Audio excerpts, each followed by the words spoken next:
Hey guys, fire out. Need to set up everything. Then, oh, yep.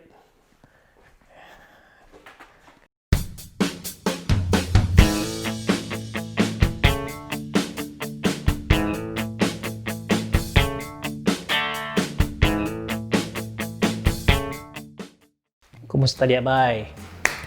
Karon kay na ako sa garahe karon niya. Ang garahe is nakauna-una ako. Kay dugkay nam jud na garahe, ang garahe sirado man. So akong plano is himuon akong mini workshop. So tanan mga stuff akong buhaton diri. Sa balin nga rin ta.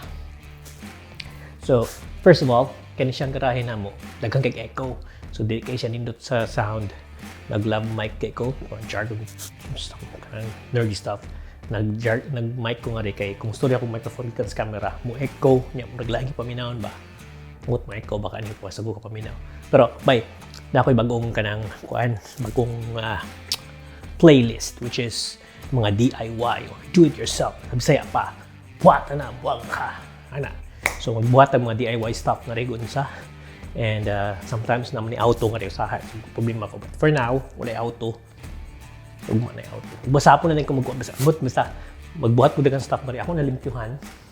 Try ko na clean out and then we're gonna have a lot of DIY here. So akong kaning playlist kaninga na segment sa akong vlog is that mga kuan ni siya, mga stuff na akong pang DIY, mga yuhon, mga stuff na napalit na ko barato. Kay hilig na sa mag-standby ka ng Gumtree. Sa ang Gumtree mura na siya istorya.net sa Pilipinas. Ya, kana siya nga kuan kalibog sa konsulti.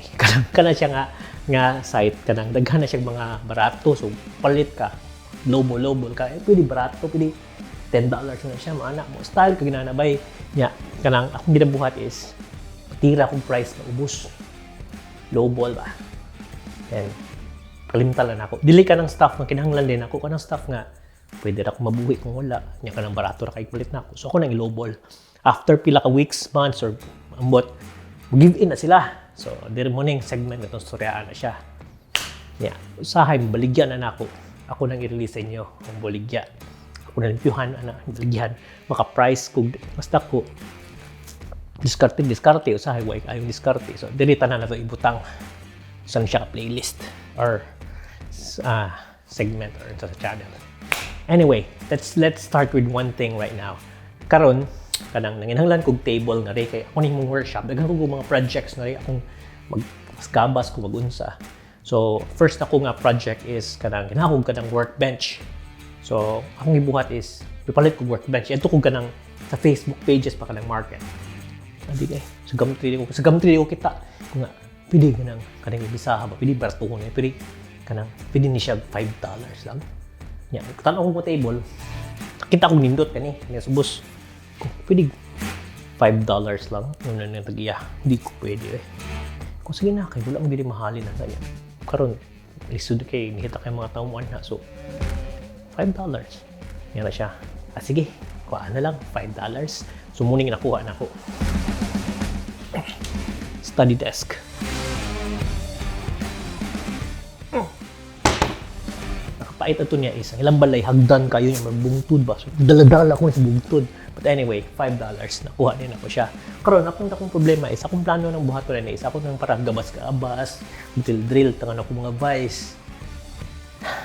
Indot mong lamisa di mo ganahan gamiton.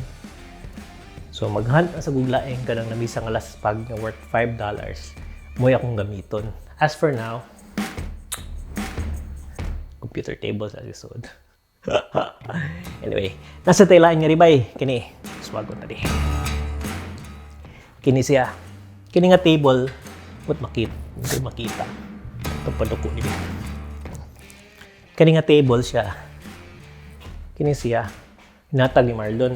Kini nga table, hi Marlon. Kasabot siya Bisaya, biski Tagalog siya. Kini nga table, kanang bugat kayo. So, muta niya akong computer table ba? Naman siya drawer, kung nga table. But what happened was, it's really too heavy. Di na ako malihok-lihok. Kasi sige mo, rearrange. Di na ako malihok. Kung saan mga nga table lang, di mo na ako malihok. So karon, naka-decide ko. Sugdan ako sa akong mga DIY makuan. Akong buhaton. Sa'yo na kanindi mo yung giniti. Sa akong buhaton nga table, batangan ako siya mga ligid. So may palit ko baratuhon nga caster wheels. Kaya nakasave ako sa table. Palit ko mga caster wheels. Ako nang install ang nga table. Yang nga rin sa Australia, ang ilang style is mag-screw. Kita sa to, lansang man ta. Screw. Early mo na ako, i-charge na ko akong drill. Akong electric screwer. Basta ako lang yung tools niya. By tomorrow, tingali afternoon. Hindi mo kaya afternoon kayo, pwede mo na ako isumpay ka. But in the next few days, ato ni trabaho niya. Video, bahalag batig. Reception, batig unsa. Hinato lang good. Huwag muna akong bagong plano. Anyway, taas naman kayo mga 6 minutes. Sige, next time, bye. Bye-bye.